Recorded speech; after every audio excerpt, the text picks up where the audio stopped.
मेरा आपसे एक सवाल होगा, वो कौन सी ऐसी चीज है जो मर्द की जेब में हो तो मर्द खुश होता है, ना हो तो वो दुखी हो जाता है? अना, अकड़, गरूर, तकब्बर। क्या खूबसूरत मर्द हो तो वो और ज्यादा अकड़ता है। कभी आपके हस्बैंड ने आपके साथ अकड़ दिखाई और आपने कहा इधर आए जरा मैं आपको बता कुछ भी बहुत बार ऐसा हुआ है, फ्रैंकली माहौल में भी हुआ है और सीरियस में भी हुआ है। आपने उनको ठीक किया कि नहीं किया? गजब बेइज्जती। बहुत सारा ठीक किया हुआ है।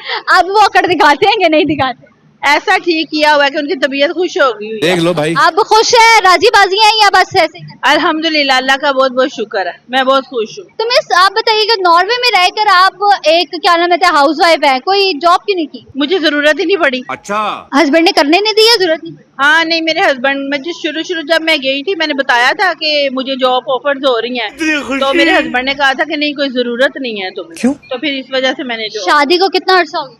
मेरी शादी को माशाल्लाह से 23 साल हो गए। गरीब मर्द और अमीर मर्द में क्या डिफरेंस? क्या बोला तू? औरत किसके साथ ज्यादा खुश रहती गुड क्वेश्चन। मैं ये कहना चाहूंगी कि होनेस्टी वाला मर्द होना चाहिए। है? ऑनेस्टी ना हो, देख लो भाई। होनेस्टी ना हो तो फिर सिंगल मदर ठीक है। अच्छा सिंगल मदर ठीक है, वाकई बिल्कुल अच्छा है, ऐसा ही है। सिंगल मदर रहना बेहतर होता है, ऑनेस्टी ना हो ना तो अल्लाह हाफिज बन लो, गजब बेइज्जती है। बाय बाय करूंगी। बाय बाय करेंगे हम लोग। भाई